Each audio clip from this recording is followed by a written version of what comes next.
A Reddit user posed a thought-provoking question. Serious, what's the creepiest paranormal activity you ever encountered?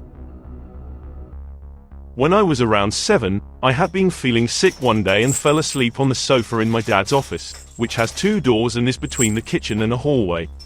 I must have fallen asleep in the early evening and slept like a rock until I woke up in the middle of the night with our 2 cats locked in the office with me, and they were meowing frantically. I was sick, a little kid, and I didn't know what to do, so I just sat there and cried.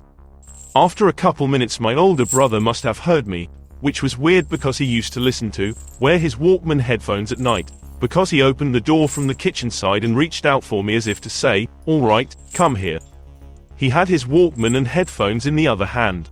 I took his hand and he walked me downstairs to his bed, and he let me sleep with him that night. Years later, when I was a teenager, I was retelling that story at some family event and my brother cut me off to say that he didn't come upstairs. I walked down to his room. I had woken up disoriented and scared. There was no way I left that room by myself. I was also skittish of my dad's basement at that age, hence needing the escort. I vividly remember just sitting there crying when he opened the door, while he has equally specific memories of me showing up next to his bed. So to this day, who or what took my hand and walked me downstairs is anyone's guess.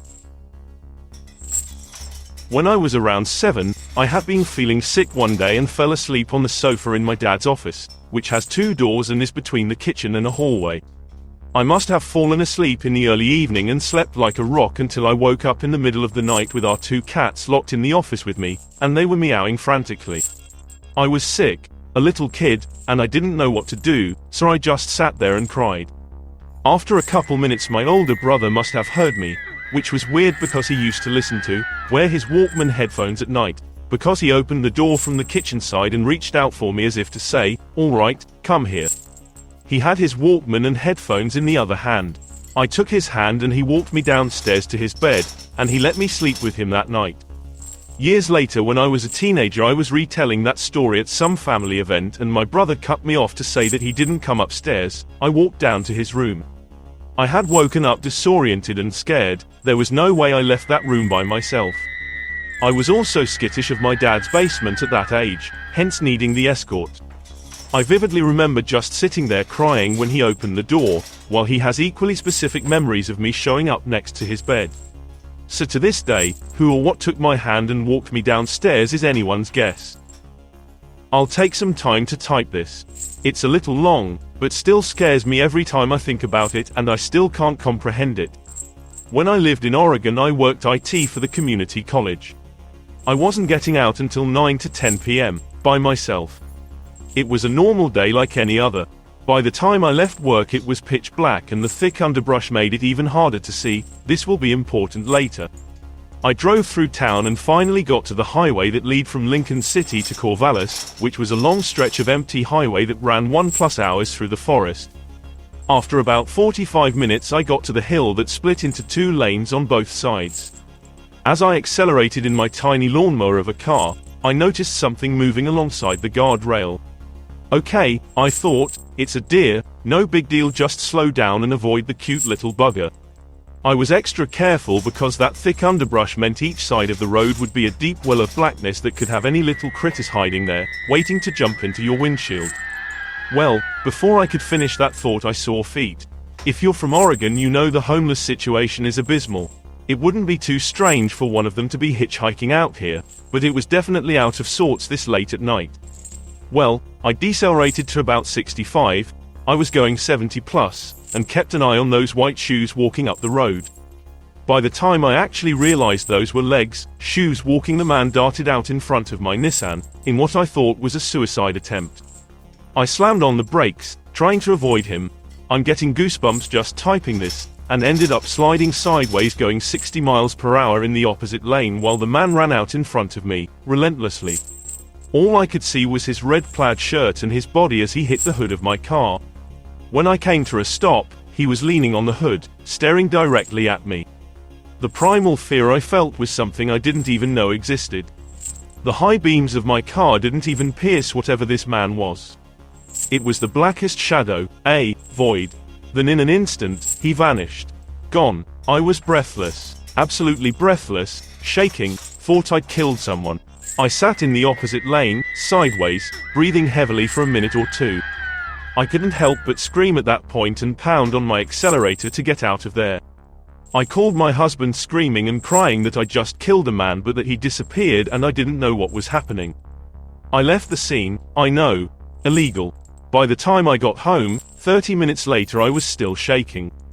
I got out of my car and ran to the hood, seeing no dents, no handprints, nothing. I didn't sleep that night. Here's where it got more messed up. The next day at work I researched deaths on that highway and found that a man rolled his truck with his wife and child inside. All three died. I highlighted his name and input it into Facebook. The first profile that came up was a memorial for that man. In his profile photo, he wore a red plaid shirt. I returned a few weeks later. In that same area where my skid marks were was the guardrail. Tied to that guardrail was, and probably still is, a moldy child's toy, a rabbit. Something is deeply, deeply haunted about that highway. I'm just glad there wasn't anyone in the oncoming lane or I too would be trapped there along with that man. Whoever he was. Sorry for the long post but the backstory is necessary. I work overnight as an RN on a pediatric ICU floor. Most of our patients are sedated, paralyzed, tracheostomy and ventilator dependent, etc. One side of the floor is where our acute trauma kids go, severe accidents, drownings, etc. And the other side is where our chronic kids go. These are usually the kids that are termed our frequent flyers. When they're not in the hospital, they live at a facility that provides 24-hour medical care.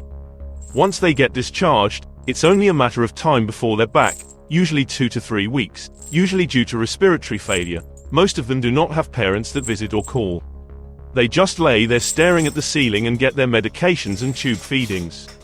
It's very depressing on that side. One of my patients was a chronic kid. She was 5 years old. Her medical history was incredibly complex. She was trach and ventilator dependent. She was delayed but she was, with it, so to speak. Every time she was readmitted to our floor and I had her as a patient she would smile the biggest smile when I'd walk in at the start of my shift. I made it a point to spend time in her room with her whenever I could since she didn't have parents who came. I would do silly dances or sing her songs and make her smile. Since she had a trach and was hooked to the vent, she wasn't able to make noise. So when she would cry it was silent and you would just see the tears streaming down her face. She absolutely loved the movie Frozen. It always made her stop crying. If I would walk in and the movie was finished, she would tug on the sleeve of my scrub to play it again and I would. That was our thing. I didn't mind being on the chronic side as much when she was there. I care for all of my patients but she held a special spot and I believe she knew it. She was discharged back to the medical facility she lived at. It had been a while since she came back this time, maybe 2 to 3 months. But when she did, she looked bad. Worse than ever, she required way more oxygen than her usual baseline this time.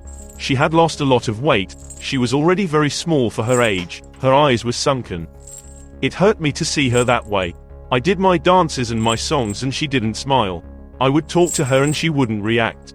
She wasn't really tracking and following with her eyes. She wasn't herself anymore, she was clearly deteriorating. This was expected due to the multiple congenital issues she was suffering from. But still, it was hard to watch. She was there a few weeks and her prognosis was pretty poor. My last shift with her she was hardly able to raise her arm. But she did, just to tug on my sleeve so I could put Frozen on. So I did. It was otherwise a regular night. I went home and slept and woke up just in time to come back for my next shift. I was expecting to get my same patient assignment and I saw I had the same room number, but the name was different. There was someone else in her room. I asked what happened and their faces all fell as they told me she had coded in the morning and they weren't able to get her back. She passed away. I wasn't there. I was totally devastated. I held it together and I didn't cry, but this shift had a heaviness to it. I was really sad and it just felt like I was drifting from room to room the whole night. Fast forward to 3 a.m. I needed to go into that room to start the new patient's tube feed. There was nothing on the TV but the patient was awake. I put on the movie Coco so he would at least have some background noise. As I was starting the pump, I felt the hairs on the back of my neck stand up and I had goosebumps down my arms. Just as I was about to turn to leave I felt it. 2 tugs on my sleeve. I froze in place. At first I felt really afraid, but then I got the most overwhelming rush of emotion all at once. I ran to the bathroom and I cried so hard. It took me a while to gather myself. I splashed water on my face and went back to my desk to chart, trying to shake off what had happened and just tell myself it was impossible. My grief was causing me to imagine things. At 4 a.m., exactly 1 hour later, the feed was done. I went to the room and I paused at the doorway. Frozen was playing. I had only put Coco on 1 hour ago. It couldn't have been finished. I stood there in disbelief. I've never really had anything paranormal happen to me before. But in that moment I had the warmest feeling. I just knew she was trying to tell me she was okay or something. I can't explain it, but it made me smile. I've been in that room plenty of times since and nothing weird has ever happened again. It only happened that one night that she passed. It's almost like she was saying goodbye. And I'm glad. I would be sad if even in the afterlife she was confined to a hospital room. I like to think that wherever she is, she's free to walk and laugh and watch Frozen on repeat.